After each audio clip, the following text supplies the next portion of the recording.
Құрметті көрермендерім, егер видеоларым сізге пайдалы болып жүрсе, арнама жазылып қойсаңыздар, мен шын жүректен қуанып қаламын. Тек подписаться батырмасын бассаңыз жеткілікті.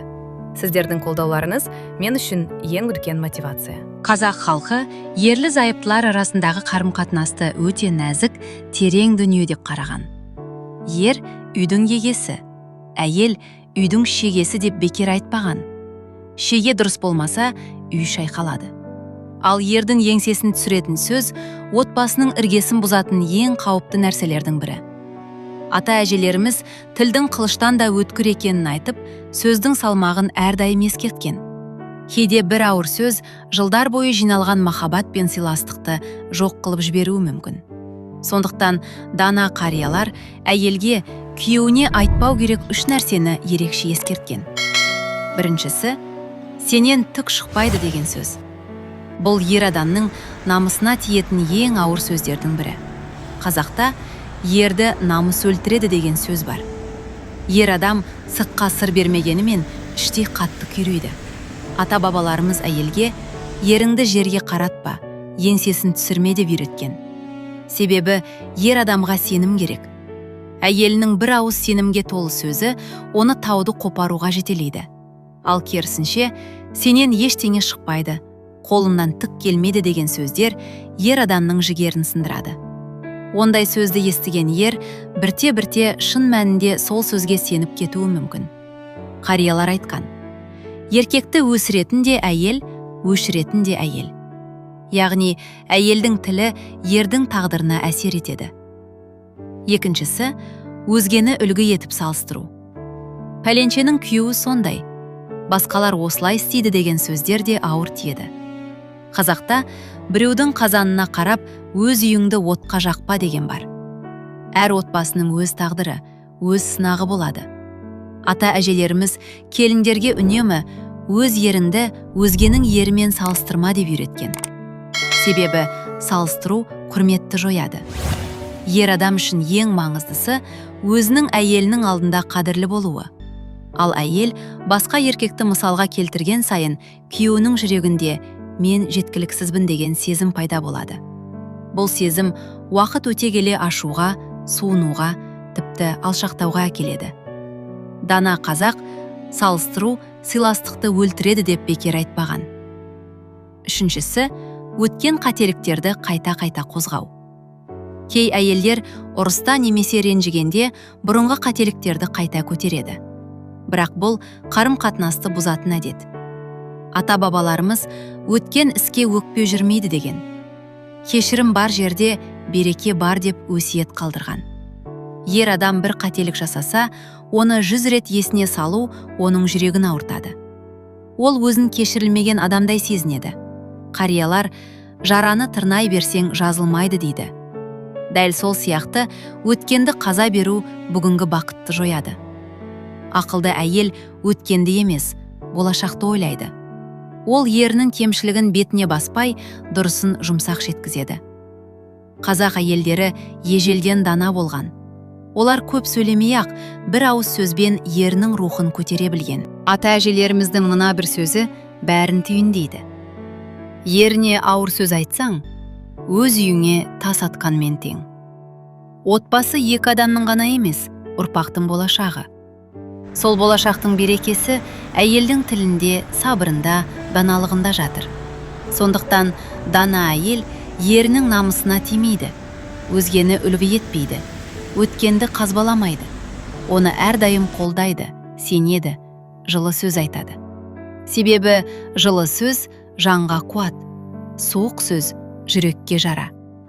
Қазақта ер адамның ең үлкен жауапкершілігінің бірі отбасының нәпақасын табу.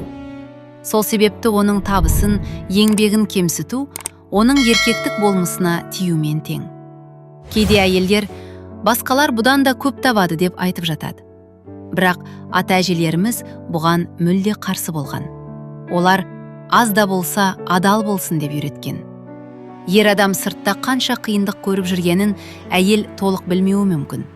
Ол кейде шаршап, кейде күйзеліп келеді. Сол кезде үйінде жылы сөз естудің орнына сын естісе, оның ішкі тірегі шайқалады. Дана қариялар ердің несібесі әйелдің көңіліне байланысты дейді. Яғни, әйел разы болса, береке кіреді. Ал наразылық болса, табыста тұрақ болмайды. Ақылды әйел азды көп қылады, барды бағалайды. Сенің туыстарың деп басталатын ауыр сөздерде кездеседі. Қазақ үшін туыс өте қасиетті ұғым.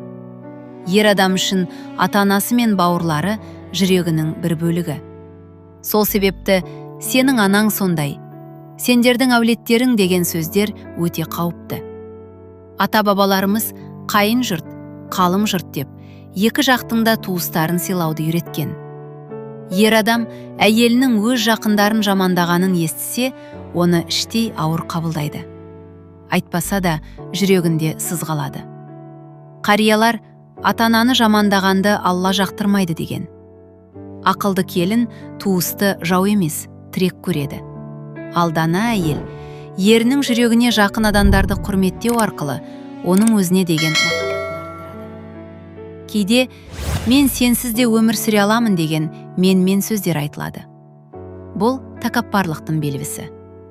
Отбасы мен емес, біз деген ұғымға негізделген. Қазақта бірлік бар жерде тірлік бар дейді. Ер адам әйелінен тірек, серік болуды күтеді. Ал әйел сенсіз де күн көре аламын дегенде, ол еркектің отбасындағы орнын жоққа шығарғандай болады. Ата-әжелеріміз еріңді сыйласаң, өзіңді сыйлағаның деп бекер айтпаған. Әрине, әйел мықты болуы мүмкін, бірақ оны сөзбен дәлелдеудің қажеті жоқ. Нағыз даналық күшіңді емес, жұмсақтығыңды көрсету. Қатты сөз қабырғаңды қайыстырады, ал жұмсақ сөз жүрекке жол табады. Кейде ер адамның әлсіз тұсын бетіне басатын жағдайлар болады. Әр адамның ішінде айтылмайтын сыр, көрсетілмейтін әлсіздік бар. Ер адам оны көпке емес, тек әйеліне ғана сеніп ашады. Сол сенімді кейін ұрыс кезінде пайдаланып, сен онсыз да әлсізсің деу үлкен қателік. Бұл сенімге жасалған қиянат. Құрметті көрермендерім, Алла разылығы үшін бір өтінішім бар еді. Егер видеоларым сізге пайдалы болып жүрсе, арнамаға жазылып қойсаңыздар, мен шын жүректен қуанып қаламын. Тек подписаться батырмасын бассаңыз жеткілікті. Сіздердің қолдауларыңыз мен үшін ең үлкен мотивация. Әрбір жазылушы мен үшін өте қымбат және ерекше. Дендеріңіз сау болсын, ауырмаңыздаршы. Үйлеріңіз берекеге, жүректеріңіз тыныштыққа толы болсын. Құрметті менің ең жақын көрермендерім. Егер сіз менің айтқандарымды түсініп, өмірімізде жақсы өзгерістерді көруге дайын болсаңыз, мені қолдап, арнама тіркеліп кетіңізші.